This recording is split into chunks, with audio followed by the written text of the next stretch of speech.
Viewers अस्सलाम वालेकुम। मेरा नाम है डॉक्टर मोहम्मद यूनिस और इस वक्त आप देख रहे हैं मेरा यूट्यूब चैनल।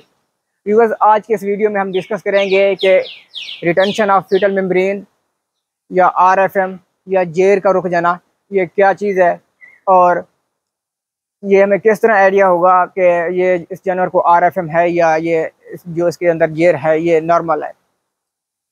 तो जब भी कोई जानवर, चाहे वो गाय है या भैंस है, वो बच्चा देगा और बच्चा देने के 12 से 24 घंटे गुजर गए और उस जानवर ने जेर नहीं फेंकी, तो उस केस में हम कहेंगे कि जानवर को जो है जेर का मसला बन गया है। और ये जो जेर का रुक जाना है ये तकरीबन 4 से 5% जो है ये नॉर्मल होता है। मिसाल के तौर पे अगर किसी फार्म पे 100 जानवरों ने बच्चा दिया है और उसमें से 4 से 5 जानवरों को सिर्फ जेर का मसला बना है, तो ये एक नॉर्मल है। चाहे आप जितनी भी मैनेजमेंट कर लेंगे, ये जो आरएफएम है ये 4 से 5 एनिमल को लाजमी होगा। तो अब हम डिस्कस करते हैं कि ये जो आरएफएम या जेर का रुक जाना है इसकी वजूहात क्या क्या हैं। तो इसकी वजूहात में सबसे पहले जो आ जाती है वो है अबॉर्शन। मिसाल के तौर पे जानवर ने टाइम से पहले बच्चा दे दिया या किसी वजूहात की बिना पर आपने जानवर का बच्चा खुद टाइम से पहले निकलवा दिया, तो उस सूरत में जानवर को जेर रुक जाने के चांस होंगे। इसी तरह किसी जानवर ने अगर 2 बच्चे दिए हैं या जानवर को डिस्ट्रोफिया हुआ है या जानवर जो है वो ओल्ड एज में है, जिस तरह के ये हमारा एनिमल खड़ा हुआ है सामने, इस जानवर की जो है ये 5वीं से 6ठी लैक्टेशन है, तो इसको जो है अब जेर का मसला है। तो इसी तरह अगर जानवर को मिल्क फीवर हुआ है, जिसको आम जबान में सूतक कहते हैं, अगर ये सूतक हुई है जानवर को, तो उस सूरत में जो है जानवर को ये जेर के रुक जाने का इशू हो सकता है। इसी तरह जानवर को अगर सेलेनियम और विटामिन ई की डेफिशिएंसी हुई है, तो इन दो मिनरल या विटामिन की डेफिशिएंसी की वजह से भी एनिमल को जेर के रुक जाने के मसाइल हो सकते हैं। इसी तरह जिस तरह आजकल ये गर्मियां हैं और जानवर ने इन गर्मियों में बच्चा दिया है, तो इन गर्मियों में जानवरों को जेर के रुक जाने के मसाइल पेश आते हैं। क्योंकि इन दोनों जानवर जो है वो स्ट्रेस में होता है। स्ट्रेस की वजह से उसमें उसकी जो बॉडी है उसमें हार्मोन्स का लेवल जो है वो डिस्टर्ब होता है, तो इस वजह से जानवर को जो है वो जेर के मसाइल पेश आते हैं। इसी तरह अगर आपने जानवर के जो लास्ट 21 डेज हैं, जिसको क्लोजअप कहते हैं, वो अगर आपने उस क्लोजअप में आपने डी कैट जो है वो मेंटेन नहीं किया, उसको बैलेंस नहीं किया, तो इसकी वजह से भी है जो है जानवर को वो जेर के इश्यूज आएंगे। तो ये जो थी ये हमने डिस्कस किया है कि जो आरएफएम है या जानवर में जेर का रुक जाना है ये क्या है और उसकी वजूहात क्या क्या हैं। तो अब हम डिस्कस करते हैं कि अगर जानवर को ये जेर का मसला पेश आ गया है, तो इसके बाद जानवर को अगले क्या क्या और मसले पेश आ सकते हैं। तो जिस जानवर को ये जेर का मसला आएगा तो उसको मोस्टली चांसेस हैं कि उसको जो है मेट्राइटिस होगी। मेट्राइटिस के बाद उसको कीटोसिस मेस्टाइटिस भी हो सकती है। उसमें जानवर को जो है एलडीए, मतलब कि जिसमें जानवर का जो मैदा है वो बल खा जाता है, उसके जो है मसले वो पेश आएंगे। इसी तरह जो जानवर जिसको ये जेर का मसला पेश आया था, तो वो जो है वो अपनी पीक लैक्टेशन पे नहीं जा सकेगा। अगर पीक लैक्टेशन पे जाएगा तो थोड़ी देर के लिए वो उसको सस्टेन करेगा, उसके बाद वो प्रोडक्शन ड्रॉप करेगा। और ये भी हो सकता है कि वो थोड़ी देर के लिए अपनी वो लैक्टेशन में आए और उसके बाद वो ड्राई हो जाए।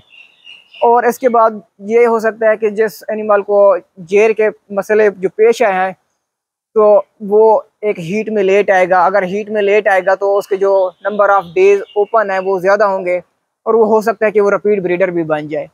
तो ये थी उसकी कॉम्प्लिकेशंस आरएफएम की। तो अब हम डिस्कस करते हैं कि जिस जानवर को ये जेर का मसला पेश आएगा वो हमें क्या क्या साइन शो करेगा। बेसिकली जानवर जो है वो 2 किस्म के साइन शो करेंगे। एक जिसमें जो जानवर है उसकी जो बच्चेदानी है उसमें से अगर आप देखेंगे तो प्लेसेंटा का कुछ जो पीस है वो बह लटका हुआ होगा, उसके ऊपर जो है वो मक्खियाँ घूम फिर रही होंगी। जिस तरह आप ऐसे एनिमल के ऊपर देख सकते हैं कि इसके इर्द गिर्द मक्खियाँ घूम रही हैं। और अगर ये जो जेर है इसको रुके हुए 2 दिन या 3 दिन हो गए हैं, तो उसमें से जो है बू आना शुरू हो जाएगी और जानवर जो है वो डिस्टर्ब होगा। और इस तरह अगर बाद बात इस तरह भी होता है कि जानवर ने जो है जेर का टुकड़ा बाहर नहीं निकाला हुआ होता। जिस तरह आप इस एनिमल को देख सकते हैं, इसको जो है इसके अंदर जेर तो मौजूद है, लेकिन इसने उसका जो कोई टुकड़ा है वो जहर नहीं किया हुआ।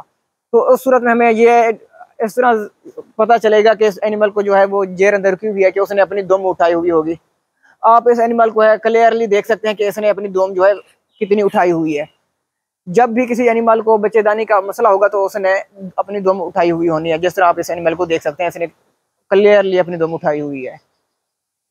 तो इसी तरह अगर जानवर ने जो है जेर बहर नहीं लटकाई हुई तो उसमें से भी हमें स्मेल आएगी।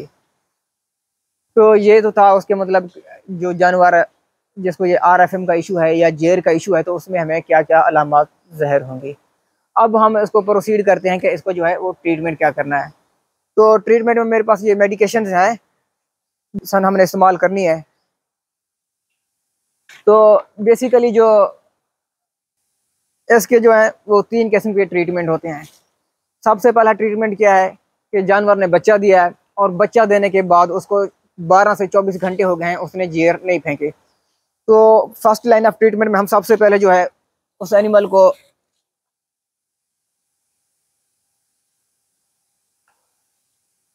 ये इंजेक्शन है डेलमाजीन, ये 4 सीसी उसकी वेन में लगाएंगे। और उसके बाद साथ ही ये इंजेक्शन है ऑक्सीटोसिन, ये 5 ml उसको गोश्त में लगाएंगे। और ये एक बोतल है या ड्रिप है मेलफोन सी। लाजमी नहीं कि आपने ये मेलफोन सी ही इस्तेमाल करनी है, आप कैल्शियम की कोई भी ड्रिप इस्तेमाल कर सकते हैं। इसी तरह लाजमी नहीं है कि ये आपने डेलमाजीन इस्तेमाल करना है, आप साइक्लोमेट या इस तरह के और जो इंजेक्शन आते हैं जिसमें PGF2 अल्फ़ा है, आप वो इस्तेमाल कर सकते हैं। तो सबसे पहले आपने पहले ट्रीटमेंट के पहले प्रोटोकॉल में आपने 4 सीसी ये लगाना है और उसके बाद 5 सीसी ये लगाना है ऑक्सीटोसिन, और 200 से 300 ml ये मेलफोन सी आपने उसको उसकी वेन में लगा देनी है। तो ये ट्रीटमेंट देने के आपने 24 घंटे का इंतज़ार करना है और 24 घंटे के बाद आपने जो है उसको हाथ से निकालने की कोशिश करनी है। तो जितनी निकल आए ठीक है, उसके बाद आप जानवर को अंदर जो है वो दवाई रख दें। लेकिन ये जो तरीका है इसका एक नुकसान ये है कि जब आप जानवर की जेर निकालेंगे तो जेर जो है वो कभी भी पूरी नहीं निकलेगी, और जब आप फोर्सफुली उसको खींचेंगे तो उसमें ये होगा कि जानवर को जो है अंदर थोड़ी बहुत इंजरी भी होगी। और इसके अलावा जो जानवर के बच्चेदानी में वो क्रंकल्स होते हैं, बल्बनुमा स्ट्रक्चर, वो भी कुछ टूटेंगे, तो थोड़ी बहुत ब्लीडिंग भी होगी। तो और जब आप जेर निकाल के जानवर की बच्चेदानी के अंदर आपने ये रखना है इंजेक्शन ऑक्सीटेट्रासाइक्लिन। तो ये जो ऑक्सीटेट्रासाइक्लिन है जब आप रखेंगे बच्चेदानी में तो जानवर को अंदर इरिटेशन होगी, जानवर को पेन होगा। क्यों? और जबकि अंदर आपने जब जेर खींची थी थोड़ी बहुत इंजरी हुई है, तो उसकी वजह से भी जानवर को तकलीफ हुई है। तो जो ये वाला है जिसमें आपने ऑक्सीटोसिन लगा के और डेलमाजीन लगा के जानवर की जेर निकाल ली है, इसका नुकसान ये है कि एक तो जानवर को अंदर इंजरी होगी, जानवर को पेन होगा, जानवर डिस्टर्ब होगा। तो इसलिए ये वाला प्रोटोकॉल इतना ज़्यादा फॉलो नहीं किया जाता।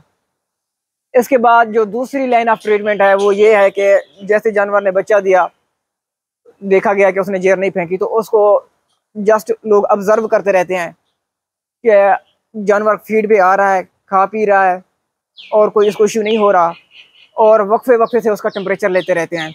और जब उसको टेम्परेचर हो, ये जो टेम्परेचर है ये जानवर को गर्मियों के दिनों में बच्चा देने के तीसरे चौथे दिन इसको टेम्परेचर होना शुरू हो जाएगा, क्योंकि वो जो जेर है उसकी वजह से जानवर को टॉक्सीमिया सेप्टिसीमिया होगा, तो उसकी वजह से टेम्परेचर होना शुरू हो जाएगा। तो इस केस में जानवर को बुखार को कम करने के लिए लोग कीटोजेक्ट का इंजेक्शन या साथ में सिफर का इंजेक्शन लगाते हैं। इसका नुकसान जो है वो ये है कि जब जानवर को टेम्परेचर होना शुरू होगा तो जानवर डिस्टर्ब होगा, जानवर इनटेक कम करेगा, जानवर का जो BCS है वो डाउन होगा, और जानवर को जो है वो सेप्टिसीमिया और टॉक्सीमिया के चांस बढ़ जाएंगे। और इसमें आपको जो है ज़्यादा एक्टिव रहना होगा और जानवर को डीपली ऑब्जर्व करना होगा कि किस टाइम वो ऑफ फीड है और किस टाइम वो ऑफ जो है वो फीड ले रहा है। तो ये था दूसरा ट्रीटमेंट। और अब हम तीसरा ट्रीटमेंट डिस्कस करते हैं जो हम अपने फार्म पे फॉलो कर रहे हैं। तो जब भी जानवर बच्चा देता है हम उसको 24 घंटे तक देखते हैं कि जानवर ने जेर फेंकी है या नहीं फेंकी है। अगर जेर नहीं फेंकता तो हम उस जानवर को जो है ये जो इंजेक्शन है ऑक्सी टेट्रासाइक्लिन, अगर ये ऑक्सी लेंगे, ये 10% वाली, जिसके अंदर 1 ml, जिसके 1 ml में 100 मिलीग्राम जो है ऑक्सी टेट्रासाइक्लिन है, अगर हम ये ऑक्सी लेंगे तो हमने ये ऑक्सी 100 ml की पूरी जो वायल है ये नॉर्मल सिलाइन की ड्रिप में डाल देनी है।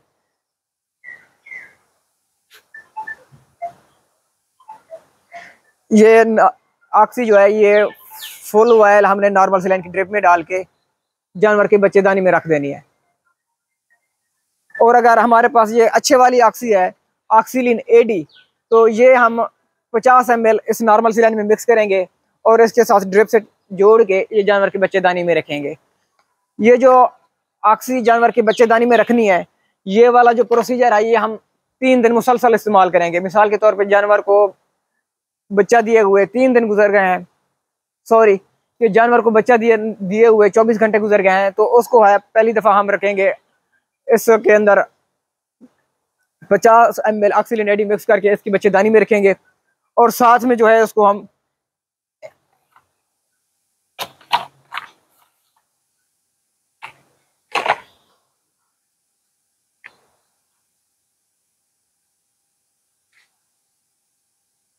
ये इंजेक्शन जो है फ्लू मेगलू, जिसके अंदर फ्लूनिक्सिन मेगलोमीन है, 20 cc ये लगाएंगे। और ये इंजेक्शन है सिफर,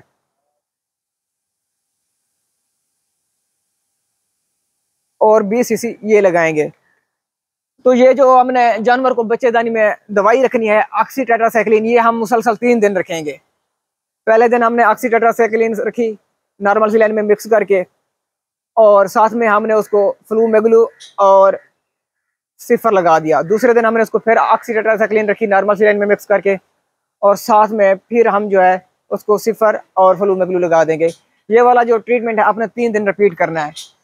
तो इस ट्रीटमेंट का सबसे बड़ा फायदा जो है ये है कि चाहे जेर जो है जानवर के बच्चेदानी के अंदर वो रह गई है, लेकिन उसको सेप्टिसीमिया और टॉक्सीमिया कभी भी नहीं होगा। जानवर का इनटेक जो है वो कभी कम नहीं होगा, जानवर जो है वो एक्टिव रहेगा, उसका खाना पीना जो है वो ठीक रहेगा। और बात रहेगी कि जो जेर जानवर के अंदर है, जब आपने ये ट्रीटमेंट कर दिया तो जानवर को कभी भी टेम्परेचर फेयर नहीं होगा, और जानवर जो है वो जो जेर उसके अंदर मौजूद है वो जानवर 15 दिन के अंदर अंदर किसी भी टाइम निकाल देगा।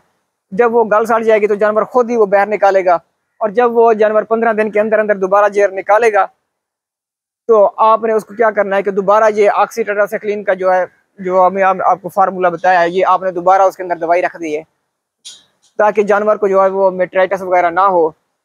जिसकी ये अभी हम जो है ये सोल्यूशन तैयार करने लगे हैं। ये पूरी ये 50 ml जो है ये ऑक्सीलिन एडीएस में डालेंगे।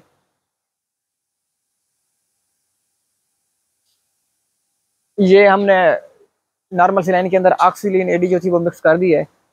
तो ये देखें, इसको जो जेर का मसला है, ये थोड़ा सा जो पीस है इसको ये नज़र आ रहा है।